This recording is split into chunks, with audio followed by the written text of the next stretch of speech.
ganó. Vamos a seguir con esta polémica, ¿eh? ¿Ganó o perdió Rocky la primer pelea, esa primer pelea de esa primer película con el campeón americano Apollo Creed? 11 50 050 710. Bueno, pero los que están por dar la pelea y lo quieren hacer en todos los frentes son los integrantes del bloque de diputados de Unión por la Patria, y lo están haciendo, digo, de manera integral en un momento en el cual, por un lado, el Poder Ejecutivo dispone que va a enviar en el debate para las extraordinarias, limita el debate, excluye la cuestión del presupuesto, pero por el otro, ese bloque que tuvo un comportamiento durante el año 2024 muy consolidado, un trabajo muy, si se quiere, coordinado y muy efectivo a la hora de accionar contra las políticas que el gobierno pretendía implementar, tiene ahora un desafío interesante. ¿Por qué? Porque ayer te lo contamos, el Topo Rodríguez, un exdiputado también y hoy titular del Instituto Consenso Federal, presentó un pedido de juicio político contra el ministro de Justicia, Mariano Cuño Libarona, que más allá de las bestialidades que habitualmente suele decir, exhibió un desconocimiento, incluso de las leyes, cuando habló sobre la necesidad de derogar todo aquello que tiene que ver con considerar al femicidio como un agravante dentro del Código Penal. Bueno, ayer nos explicaba el Topo cuando hablábamos con él que ahora hay que articular todo un mecanismo para que ese pedido de juicio político verdaderamente sea considerado y comience la maquinaria, comience el funcionamiento de las instituciones, en este caso del Congreso. Lo tengo a Germán Martínez, que es diputado nacional de Unión por la Patria, además de ser el hombre que articula el bloque principal de la oposición. ¿Cómo te va, Germán? Buen día. ¿Qué tal? Muy buen día. Saludos para vos y para todo el equipo. Gracias por atendernos. Bueno, te enteraste, me imagino, de la presentación que hizo el Topo. ¿Cómo sigue esto a partir de ahora? Sí, estuve en comunicación inclusive antes de la presentación con el comandante cumplido por Rodríguez. Explico algunas cositas que por ahí estamos a verla, ¿no? Vos sabés que los pedidos de juicio político son casi los únicos proyectos que pueden ser presentados por un particular, sin necesidad de ser diputado o senador. Por eso es que el Topo puede hacerlo, ¿no? Porque con el solo hecho de ser ciudadano y considerar que están los causales previstos en la Constitución para el juicio político, cualquier ciudadano puede incluir y puede ingresar un pedido de juicio político. En primer lugar eso. Segundo, la única comisión unicameral en la Cámara de Diputados que cuando vos revises la página web no tiene sus autoridades expuestas, exhibidas en la web de la Cámara, es la Comisión de Juicio Político. ¿Por qué? Porque hubo una disputa dentro del bloque libertario. Te acordarás, todavía Oscar Sado era presidente del bloque, los libertarios. Sí, sí. Y en el momento en que Marcela Pagano estaba siendo propuesta por el bloque oficialista como presidenta de la Comisión de Juicio Político, hubo un cortocircuito en el oficialismo. El presidente Martín Menem decidió suspender a un minuto antes la convocatoria ya estaba en marcha, ya teníamos quórum, la habíamos elegido a Pagano. Entonces, lo que decidimos en la Comisión de Juicio Político, que fue que Pagano sea la presidenta de la comisión, no fue homologado por el presidente de la Cámara. Un desastre lo que hicieron con la Comisión de Juicio Político.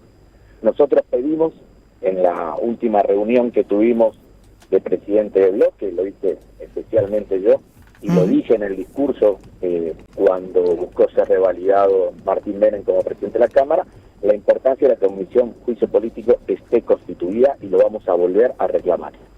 Y después el proceso de juicio político, estando la comisión abierta, primero tiene una etapa, vale, para los memoriosos recuerden lo que pasó con el juicio político a los integrantes de la Corte Suprema de Justicia, ¿no? Sí, claro. Entra una primera etapa que se llama la admisibilidad de la denuncia, o sea, si es admisible o no el pedido de juicio político. Eso se tiene que votar, tiene que contar con la mayoría de firmas dentro de la Comisión de Juicio Político, y después viene la etapa de instrucción, de investigación, ¿no?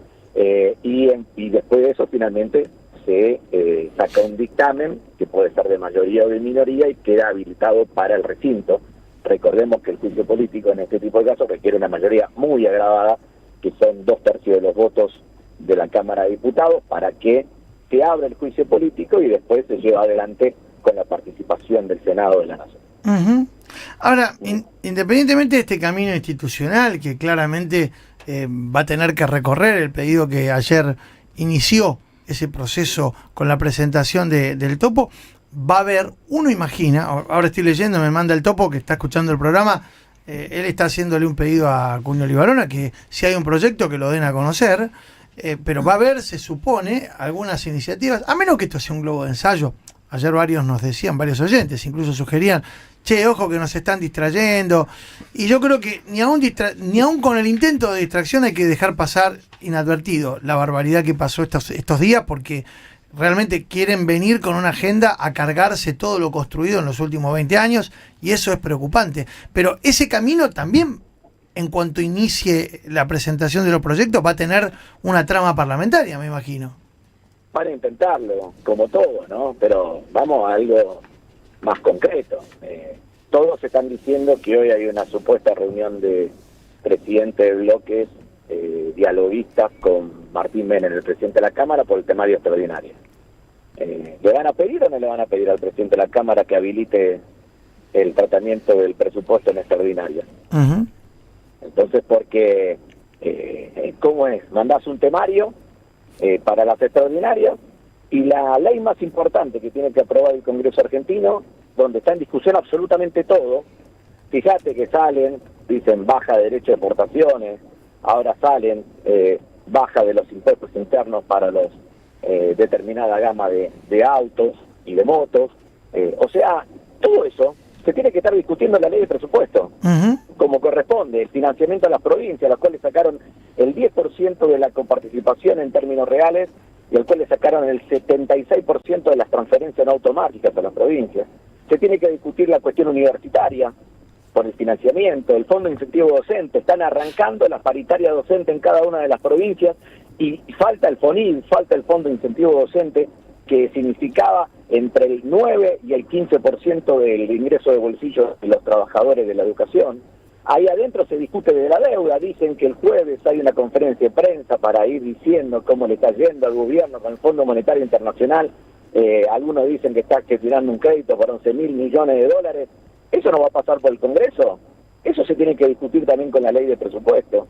La obra pública, sí, claro, que es vital para las provincias. Entonces, está claro que el gobierno intenta obstruir. Ahora, la capacidad de obstrucción del trabajo parlamentario del gobierno también depende de la capacidad que tengan los distintos espacios políticos de sumarse en una estrategia ofensiva respecto a la instalación de una agenda. Uh-huh. Cuando logramos ese acuerdo con la ley de haberes jubilatorios, con la ley de financiamiento universitario, con el rechazo al DNU de 105 millones de dólares de gastos reservados para la CIDE, cuando logramos instalar esa agenda, fuimos hasta el final del camino, es cierto, después vetó Milei, pero lo cierto es que nosotros logramos aprobar esa ley, y ese es el camino a hacer. Hoy si hubiera voluntad política de los otros bloques parlamentarios, no nuestra, porque la nuestra está siempre en la voluntad política, hoy el tema en discusión debería ser el presupuesto, porque ahí está absolutamente todo metido adentro, y ese es el gran tema. Bueno,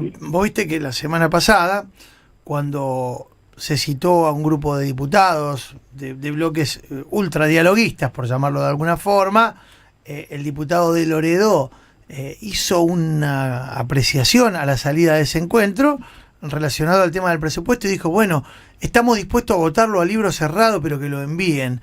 Dio la sensación que era más una maniobra para evidenciar su vocación chupamedia con el gobierno que una real convicción de ese bloque. No sé, ¿cómo ves eso? Porque capaz que aceptan traerlo, pero ellos dicen que a libro cerrado y se puede abrir. No sé si hay alguna posibilidad. Pero cuando se discute en serio las cosas. Nosotros vimos el debate en las comisiones, realmente el presidente del bloque de la UCR, en general en las comisiones no lo veo, pero sé que planteó esto, lo que hay que plantearlo con personalidad, sinceramente, ¿no?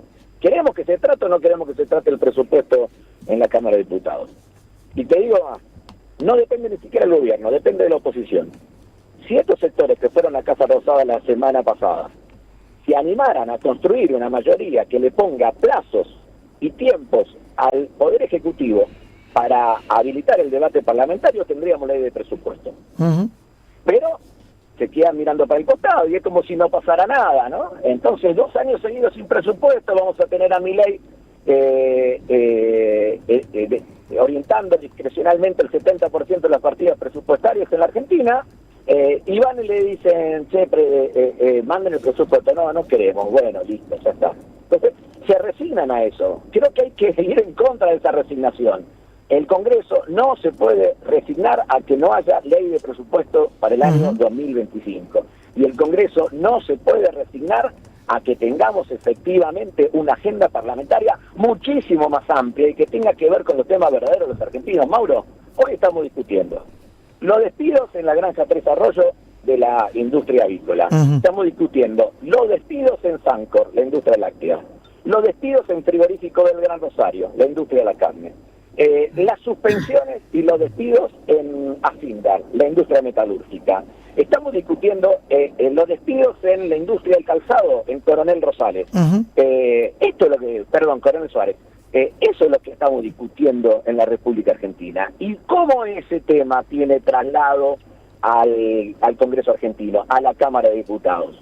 Y son todos los frentes al mismo tiempo, no es una o la otra. Hay que expresarse claramente en contra de las señales nazifascistas de los más que fueron defendidas por el presidente de la Nación. Sí, ayer en el día del Holocausto, en el día en memoria a las víctimas del Holocausto, ni más ni menos. Pero te lo digo porque al otro día sale con esto de la agenda woke y todo ese tipo de cosas que van a tener una respuesta fenomenal de la sociedad argentina que se va a expresar el sábado. Eso te iba a preguntar para cerrar, Germán. Sí. Esta convocatoria que surge luego de la asamblea del sábado pasado en el Parque Lezama, de integrantes de las comunidades LGBT y más, que dijeron vamos a salir y vamos a convocar una convocatoria amplia. ¿Va a tener, vos creés, un amplio espectro de asistencia? Pero sin duda, lo dije yo, ni bien pasó eso. Cuando Cunio Libanora, después del discurso del presidente, plantea lo que plantea, en mis redes sociales yo digo, estás equivocándote, porque el rechazo que va a tener esto que ustedes quieren hacer, si es que lo quieren hacer, va a ser mucho más transversal y mucho más multitudinario de lo que ustedes piensan. Y se va a expresar en las calles, se va a expresar en el Congreso, y también, si necesario, se va a expresar en el plano de la justicia. El apoyo transversal que tienen determinadas políticas públicas en la Argentina hoy va mucho más allá de lo que podemos expresar nosotros como espacio político, que claramente jugamos a favor de esa agenda, que esa agenda exista, pero que para que se pueda consolidar en el tiempo necesita un apoyo, como también lo tuvo para la sanción, de un espectro mucho más amplio de lo que es el peronismo. Claro. Entonces nosotros tenemos que apuntar hacia eso, digamos, esta es la agenda, todos los temas al mismo tiempo. Primero, no es que esto sí, esto no. Segundo, una fuerte articulación con los otros espacios políticos para que podamos tener una agenda alternativa a la que propone el gobierno. La exigencia del tratamiento del presupuesto para el año 2025, el acompañamiento en cada una de las situaciones donde se dé pueblo organizado con sus distintas expresiones en la calle reclamando derechos, una fuerte vocación de protagonizar la agenda parlamentaria en el ámbito del Congreso. Bueno, estas son las cosas que tenemos que estar haciendo nosotros y tenemos que estar discutiendo. Germán, gracias, como siempre. No, que siga muy bien, hasta luego. Abrazo enorme. Germán Martínez, titular del bloque de Unión por la Patria en la Cámara de Diputados. Las 10:52. No te pierdas los purés de tomate Marolio con envases inspirados en tus personajes favoritos. Sí.